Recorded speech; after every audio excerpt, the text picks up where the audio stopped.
Então, quais são os mecanismos de modificação epigenética? Primeiro é a modificação das histonas. As histonas, de maneira geral, são proteínas que elas evoluíram para envelopar, digamos assim, o DNA, a cromatina. Então, o DNA seria muito perigoso o DNA ficar solto, descompactado, de maneira desacerbada. Não é muito legal. Até você tem as bactérias que têm esse genoma mais simples. Só que os eucariotas, eles acharam melhor, no sentido de ser mais flexível, você ter segmentos da cromatina, do DNA, enrolados em proteínas. Essas proteínas são as histonas.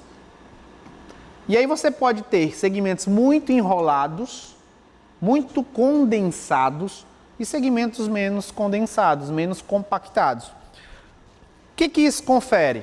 Porque quando você desenrola ou descompacta um segmento através das histonas, você, de maneira didática, você consegue expor aquele segmento do DNA para ser transcrito. Resumindo, você consegue transcrever o gene, você ativa o gene. Você leva a uma promoção da transcrição e, consequentemente, da tradução, pelo menos em potencial. Quando você compacta aquele segmento, você está dizendo, olha, eu tenho o segmento que eu quero, mas eu não quero transcrever nesse momento. Você silenciou aquele gene. Então, essa arte de ativar e silenciar gene, ela permite que, num dado ambiente, eu estou nesse ambiente, óbvio que não é assim bem, mas eu estou nesse ambiente aqui, está frio, muito frio. Suponhamos que alguns genes vão estar ativados e outros silenciados. Aí eu vou para aquele ambiente que está muito calor. Aí alguns genes que estavam ativados nesse ambiente vão ser silenciados e vice-versa. É assim rápido? Não. Mas o princípio é esse. As mudanças ambientais, as alterações ambientais têm o potencial, em algum nível, de ativar e silenciar genes. Né? Isso é epigenética.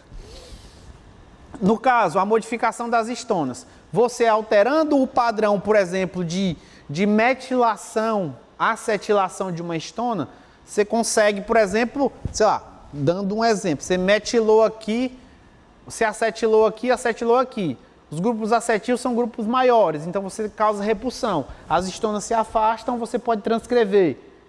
Você colocou metil, é menorzinho, se compacta. Você silenciou, por exemplo.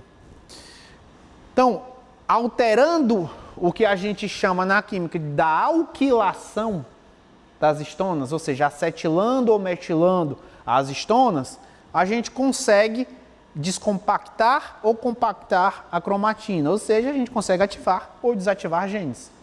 Você pode metilar o DNA, propriamente dizendo, e você pode alterar um passinho um pouco a mais, que são os RNAs de interferência, os RNAs pequenos, os microRNAs.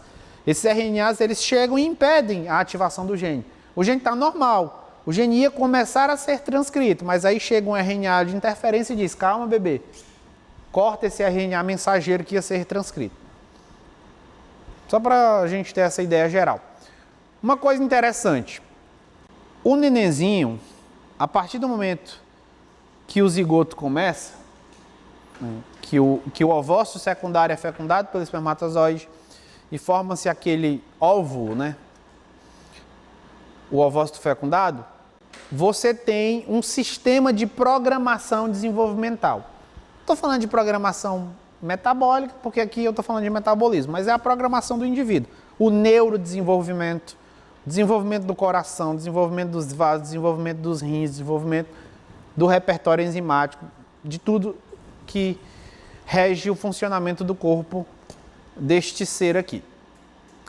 Então, o ambiente intrauterino, obviamente influenciado pelos hábitos ou estilo da vida da mãe, vão repercutir em algum nível em alterações neste programa de desenvolvimento embrionário. A gente ainda não sabe direito, ou pelo menos especificamente, olha, se fizer A, até porque não é uma coisa determinista, novamente, é uma coisa probabilística. Algumas coisas a gente sabe. Por exemplo, nesse caso aqui específico, ó, a mãe dessa criança tinha excesso de ácidos graxos no sangue, tinha hiperglicemia, provavelmente por diabetes, era desnutrida, por exemplo. Novamente, a desnutrição, você pode ter a desnutrição por má alimentação, não necessariamente passando fome, e infecções. Essas afecções aqui externas vão causar alterações epigenéticas, não é mutação, não vai ter mutação nessa criança. E isso vai levar a alterações que podem repercutir em obesidade, resistência à insulina e hipertensão. Também falei aquele exemplo, né? Ó. E o time aqui importa bastante. Tipo, se você tiver 10 eventos em 10 mulheres diferentes, eventos externos, podem ser os mesmos eventos. No caso, infecção. A mãe gripou. Se foi no primeiro mês de gravidez, foi no segundo, você tem 10 mães, 9 mães, uma em cada mês. Ela gripou. Essa gripe, no 9º mês, praticamente não vai ter nenhuma alteração ou uma repercussão. No 8º mês, nos últimos trimestres, principalmente no último trimestre, do 6º ao 9º, né?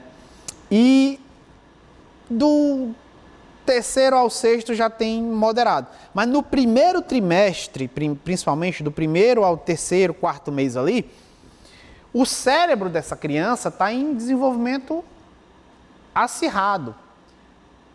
E alguns vírus, como o vírus influenza mesmo, da gripe, eles podem, em algumas mães também, a gente não sabe ao certo qual é o perfil que a mãe tem que ter para ter isso, algumas mães, ao serem infectadas pelo influenza, geram uma resposta imunológica mais acentuada do que o normal, geralmente por citocinas pró-inflamatórias mesmo.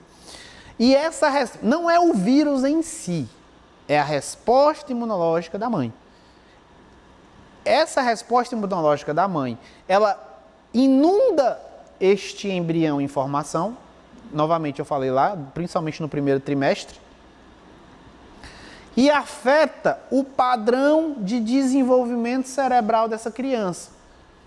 Também expliquei mais ou menos o mecanismo de maneira exata. Suponhamos que do 55º dia de vida dessa criança ao 70º dia, grupos neuronais teriam que migrar de uma área para uma área do cérebro, em sincronia e em ativação de 15 genes. Só que a inflamação da resposta imunológica dessa mãe desativou 8. As citocinas levaram à ativação do NF-κB e esse NF-κB falou assim, calma, gene, prioridade é lidar com essa infecção aqui. Não se ativem não, aquilo que eu falei de gerenciamento de recursos. No caso, recursos epigenéticos. É mais importante você lidar com a ameaça viral ou você fazer o cérebro desenvolver? Só que as citocinas nem são da criança, são da mãe. É óbvio que tem alguma da criança, se ela já tiver desenvolvido, né? Mas no caso aqui, no exemplo que eu dei, não. Aí, esses neurônios não migraram. E esse circuito neuronal, ele fica um pouco fragilizado. Novamente, não é uma alteração, meu Deus, a criança nasceu, você já vê. É uma alteração sutil, mas que tem uma certa repercussão. Mas essa alteração aqui, por si só isso que aconteceu na vida dessa criança, não causaria um transtorno mental. Mas aí, pronto, eu tenho isso. É um elo. Ou seja, o cérebro dessa criança teve uma tendência de funcionamento alterada. Aí essa criança, ela foi abusada sexualmente. Aí essa criança usou muitas telas também nessa primeira infância. Essa criança se alimentava muito mal por condições socioeconômicas. Essa criança se tornou um adolescente e começou a usar maconha, começou a usar drogas. Ou seja, você vai colocando um elo, outro elo, outro elo, outro elo. Quando você analisa uma pessoa, você olha para uma pessoa e você, pô, é muito mais difícil a gente ter uma doença do que ter. Ou seja, você tem que ter uma condição, tem que ter um caminhar específico. Eu digo, Mas quando você olha para 8 bilhões de pessoas, 9 bilhões de pessoas atualmente, você vê que talvez, e a quantidade de acontecimentos que tem, é pouco comum ou é muito comum uma mãe se alimentar mal no período de gravidez? É muito comum ou é pouco comum uma mãe fumar durante a gravidez? Usar álcool?